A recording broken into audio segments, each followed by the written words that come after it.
What makes a guardian a guardian?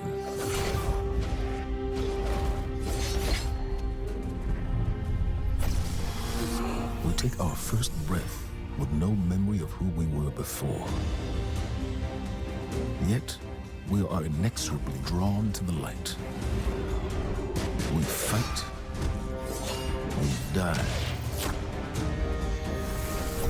and we live again.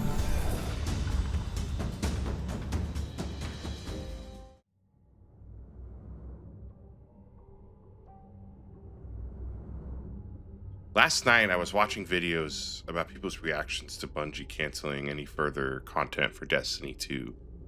And I was getting kind of sad about it.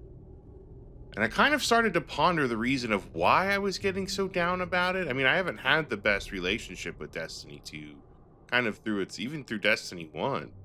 So I kind of just decided to maybe jot some feelings down. This video is going to be a little different than my normal videos. It's going to be a little bit more personal, if you will. But before we get into all that, let's just go back in time to a time before pandemics and to a time before the gaming industry seemed so bad. Let's go back to 2017 and maybe even a little bit earlier, just to talk about Destiny 1 a little bit. But before we get into this video will be a little, like I said before, different from my normal videos. This is going to be more like a journal, as I'm really just kind of jotting down some thoughts. I'd appreciate if you guys could like and subscribe, as it does help the channel grow. Also, because this video is so different from my normal videos, let me know in the comments if you guys like this kind of style of video, or if you just want to tell your experience about Destiny. I remember back in the day when Bungie first left Microsoft, seemingly to abandon the Halo IP along the way. Okay, well, maybe not completely abandoned, because they did make Reach and ODST after the fact, but no one was really sure what they were going to do next. Only that whatever they did decide to do was going to be a banger due to their track record. I mean, these are the same guys that made Halo 1, 2, 3 at this point. After this happened, Bungie kind of went silent for a couple of years until the announcement of, this is going to be a mouthful, the Bungie Aerospace Corporation Publishing House in 2011. I know, right? Launching with the slogan, I'm going to butcher this, I don't know Latin very well, Per Audacia ad Astra, which translates to boldly to the stars. So whatever Bungie was looking at towards next was going to be another kind of sci-fi type game. This would open the door to begin Destiny 1's development, but it wouldn't be until June of 2013 that Destiny 1 was officially announced. Watching that first trailer for Destiny 1 was hype back in the day. Bungie was finally making a new IP, and it was going to be a first-person shooter, and we only had to wait a little bit over a year for launch, which, thinking about now, it's kind of crazy. How many current AAA games get trapped in development hell with a minimum of at least 6 years of development cycle after an announcement trailer? Too many. That's the only appropriate answer. Looking at you, Cyberpunk. Anyway, I'm getting off topic. Fast forward a year and D1 launches, and it really revolutionized gaming. This was the first, well, maybe not the first, but at least the most prominent first-person shooter MMO-esque type of game to really exist. Looting and shooting had existed before, but there was something so slick about Destiny. The story, the lore, and the mechanics carved its own place into the video game industry. Then shortly after, the reality hit. There wasn't a whole lot of content at launch, and this trend kind of followed Destiny and D2 for the rest of its development cycle. Then raids started to kind of drop, and the cracks really started to show. Bungie made the decision to lock some content behind non-match-made missions, which I always felt was a huge mistake on their part. Like, players aren't stupid, you know? I get that they made these raids complex or whatever their excuse was, but like, YouTube was already kind of being a prominent thing that people were uploading videos to and guides.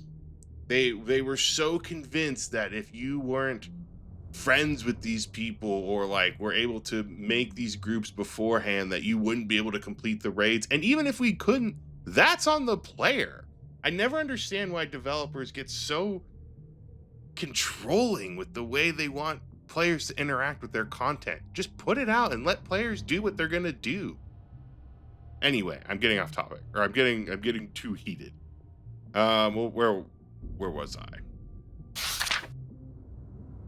Oh, that's right. Okay, so we're talking about raids. Even though I had friends to play with at the time, it always felt strange that the player had to find 5 other people with similar work schedules to carve out an hour or 2 to play raids. Maybe even longer if, you know, some of your friends weren't as up to speed. They honestly should have just allowed matchmaking from the beginning, which would have fixed a lot of times when content kind of felt like it was lacking or stale because you couldn't access half of it anyway. As Destiny grew and eventually turned into Destiny 2, it was always this kind of constant in my life that I could go back to. For the last 12 years, Destiny was there, even if it wasn't always great. I think more than I am sad about Destiny ending, I'm sad about the surrounding circumstances of it.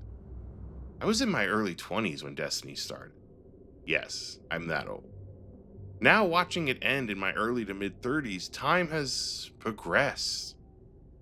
Maybe it's my age. Maybe it's the way time has passed in my life, but it's like ending a chapter that I really had no control over. I never get to make new memories from Destiny. I know time moves forward, and there will always be something else for me to play, but that's ultimately not really the point. I have a weird love-hate relationship with Destiny, like I'm sure a lot of us do, but it was always a constant.